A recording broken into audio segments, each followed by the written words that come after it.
Hey everyone, and welcome to Chasing Growth. The purpose is to encourage you with challenging ideas to get better.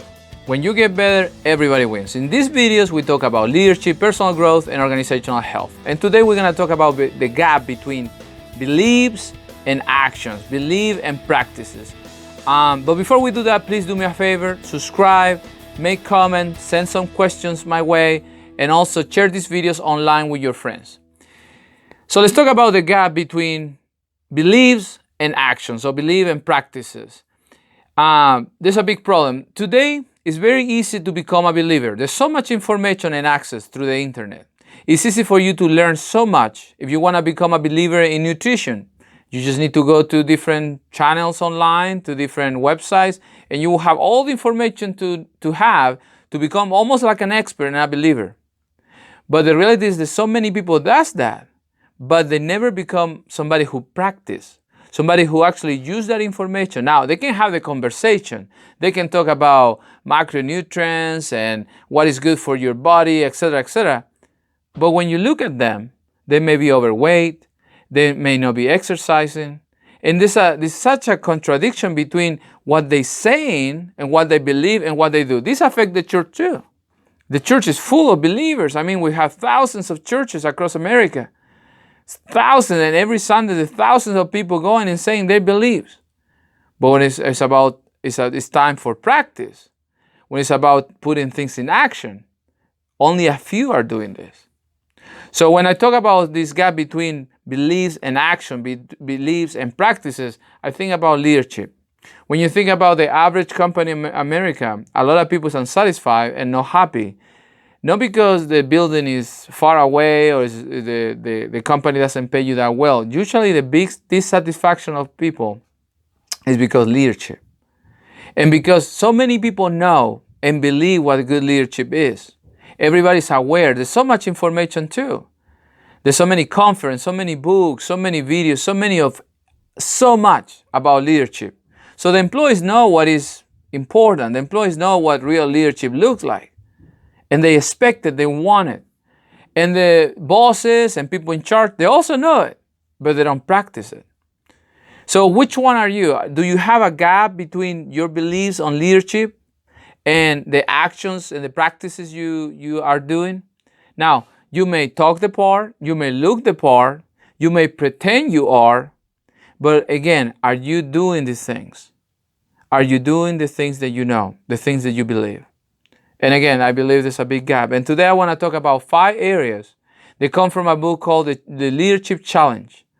And it's a great book that if you're trying to figure out this, you should read it and start practicing these basic things that will help you to have a better leadership. The first one is model the way. Model the way, it pretty much is like your behaviors, the way that you're saying things are important. If you're saying, for example, that people have to be treated one way, are you doing it? And again, it's the first thing. Is this thing that you're saying that are important for you, are you doing it? Or are you walking the talk, I believe it is? Are you doing the things? Are you modeling the way if people look at you, they not only see the talk, but also they see the walk, and both are going very well together? Can people say that about you? Are you showing how leadership looks like? If people will follow you today, can they become better leaders just for what they see, not for what you say? Are you modeling the way of good leadership? I'm sure you know how to do that, and you know the information about how to model the way, but are you really doing it? That's the question. Or do you have that gap? Are you inspiring people to become the best they can in what they do? Are you inspiring to maybe reach their full potential? Are you inspiring people to keep moving forward and advancing and falling forward and learning? Are you seeing the potential in everyone? Now, if I ask you, or I go to a conference, and a leadership conference, and I ask this question, everybody will say, yes, everybody has potential. But are you inspiring people to find it? Are you inspiring people to become better, to move forward, to advance, to grow? Are you? That's the question. Are you actually doing it? Are you inspiring a person to just be better in general? The third one is challenge the process. This one is kind of funny because for some people this comes very natural because they're just very critical. And sometimes you grow up being critical and you say, hey, don't be that critical, but this is a balance of being critical and not having ideas. When it's about challenging the process, it's about how things can be better, not just for the sake of criticizing something, but for the sake of making it better. So many leaders don't do this because they want to be likable. They don't want people to be upset with them because they challenge something. But if you're a leader and you know this, are you doing it? Are you making the process better for you, for your clients, for your customers, for your employees? Or you just settle on your ways? This is the way we have done it for years. Why are we going to reinvent the wheel? I heard that before. Are you challenging the process? Are you trying to make things better? Now, are you enabling others? Are you enabling others? Are you giving authority? Are you delegating authority? And that doesn't mean that you're not in charge anymore. Doesn't mean that you are very secure of yourself and you feel you can delegate authority. You're not advocating, but you're delegating authority. Are you allowing people to learn to make decisions and fall forward with your support and with your challenge to them? In other words, you're challenging them and supporting them at the same time. Are you doing that? Oh, now you know that, but the question is, are you doing that always, all the time? Are you helping to people to see themselves like they could be in charge tomorrow? There's nothing wrong with that. Is anybody replacing you? Are you working with people to have people who's replacing you? Are you developing systems that will replace you?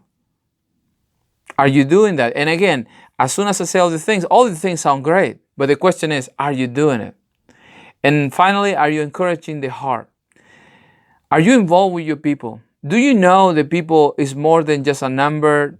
They not only struggle with the everyday work, but they struggle with commute, with children being sick, with family problems. They struggle with so many things. Do you really care about that? Or you're a leader who knows that that's important and you want to look the part, but you don't do it because you're afraid to get too close in case of something happen. So you don't get too close. One time I heard somebody who was promoted to a higher position, and he said, I cannot be friends of people anymore because I have this job. That never really settled with me because I was like, why you cannot be a friend? Why cannot people distinguish those two things between being a friend and you also be the leader and make decisions? Why is that a problem? Because people think that when they get in contact with people and they're honest and they open their heart and they encourage others people's heart, they're open to damage and things that people can do to them. But that's not true. It's all in your mind. It's all based on fear. It's all based on this fear that something can affect your position and you can get fired or something. All based on fear. And real leadership doesn't operate that way. Real leadership will encourage the heart, will care for people, for their future, for their families.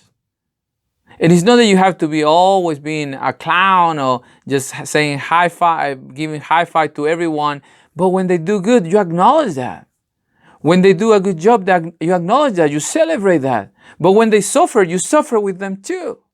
When if you consider your team as a family and a family member is hurt, you hurt with them. And you encourage in the heart.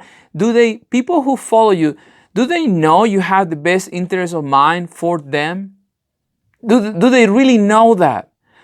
Can they really trust you? They can really reach out to you when it's not about work, it's about personal stuff. They can really reach out to you with confidence because they know you will be on their side, that you will be on their corner, and you will do the right thing. So when I say all the things, all these things sound great. But the question is, these beliefs that you have on leadership, are you doing it? Are you really doing it? Are you really paying the price of doing it? When I think about parenthood, I think about being a father, I think that I'm willing not only to say the right things, especially as a Christian father. I'm willing only to say the right things and teach them these are the right things, but I'm willing to do the right things even when it's difficult, to show them real leadership to my kids. So where are you right now? Can you answer that question? Is there a big gap between your beliefs and your actions or not? Where you at in all this? And let me tell you, you have to be brave And I want to encourage you to be brave, to be courageous, and start acting on these things and start living it out. And as risky it may sound, as risky it may look, that you are opening yourself to all the things, to mold the ways, to inspire and give vision, to challenge the process, to enable others, encourage the heart. As scary it may be to do it, I want to tell you, there's big reward on doing it. There's big reward in doing it. So I want to challenge you today. I want to encourage you to do this and meditate and pay a lot of attention on your leadership. If there's any gap between the things that you know, the beliefs about leadership, and your actions and your practices. So if you have any questions, send them my way. I'm going to be happy to answer them. I hope this video blessed you, and I will see you next week. Have a great week. God bless you. Bye.